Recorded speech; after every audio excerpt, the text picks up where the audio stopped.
Hi guys, মই পংখী স্বাগতম জনাইছো মোৰ চেনেল অসমীয়া বোৱাৰী পংখীলে। আশা কৰোঁ আপোনালোক সকলো ভালে আছে, সুস্থ আছে, মোৰো ভালে। আজি মই আকৌ এটা নতুন ভিডিঅ' লৈ আপোনালোকৰ ওচৰলৈ আহিছোঁ। যদি মোৰ ভিডিঅ'সমূহ চাই আপোনালোকে ভাল পায়, প্লিজ মোৰ চেনেলটো ছাবস্ক্ৰাইব কৰিব, লাইক কৰিব আৰু শ্বেয়াৰ কৰিবলৈ একেবাৰে নাপাহৰিব। বলক তেনেহ'লে পলম নকৰি ভিডিঅ'টোলৈ আগবাঢ়ো। আজি মই বনাবলৈ লৈছোঁ আমাৰ ছোৱালীসকলৰ সকলোতকৈ প্ৰিয় ফুচকা পানীপুৰি।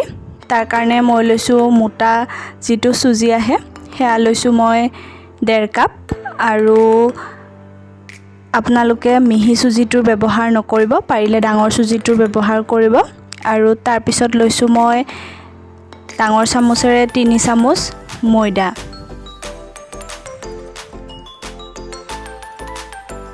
আৰু এইখিনি মই ভালকৈ মিহলাই লৈছোঁ।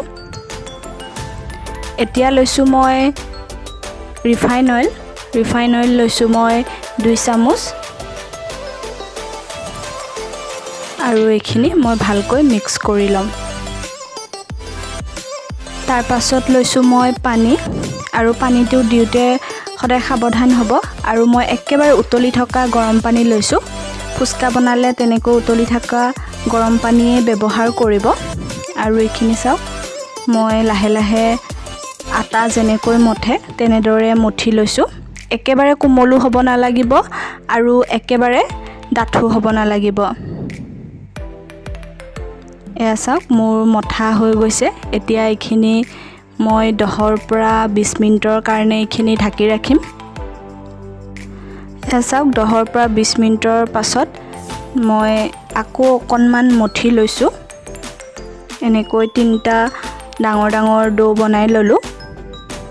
আৰু এইখিনি মই ৰুটি যেনেকৈ বেলে তেনেকৈ বেলি ল'ম, কিন্তু ৰুটিতকৈ পাতল হ'ব লাগিব।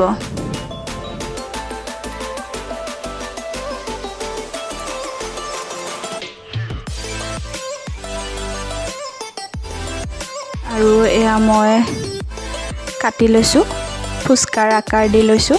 এনেকৈ সৰু সৰুকৈ মই কাটি লৈছোঁ।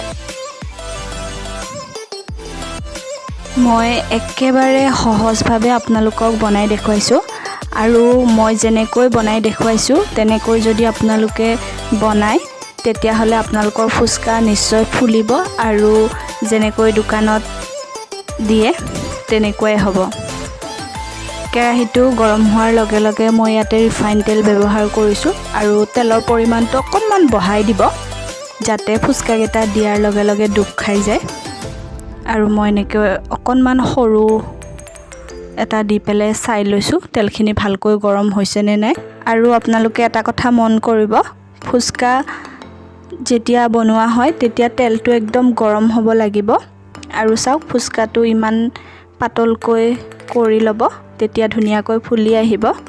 আৰু চাওক, এয়া ধুনীয়াকৈ ফুলি আহিছে। আৰু মই এতিয়া গেছৰ ফ্লেমটো ল' কৰি দিছোঁ, নহ'লে তলফালৰ পৰা জ্বলি উঠিব। আৰু এয়া চাওক, আমাৰ ফুচকা ৰেডি হৈ গৈছে। কিমান ধুনীয়াকৈ ফুলিছে।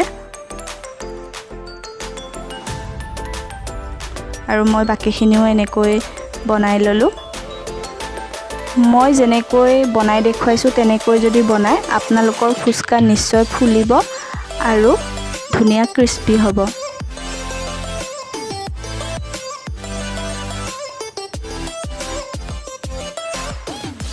এয়া আমাৰ ফুচকা খাবলৈ ৰেডি হৈ গ'ল। আৰু এয়া চাওক, মই এটা ভাঙি দেখুৱাইছোঁ। আৰু চাওক, আপোনালোকে ধৰিব পাৰিছে নিশ্চয় কিমান ক্ৰিস্পি হৈছে। এয়া ফুচকা খাবলৈ ৰেডি। যদি মোৰ ভিডিঅ'টো চাই আপোনালোকে ভাল পায়, প্লিজ মোৰ চেনেলটো ছাবস্ক্ৰাইব কৰিব, লাইক কৰিব, শ্বেয়াৰ কৰিবলৈ একেবাৰে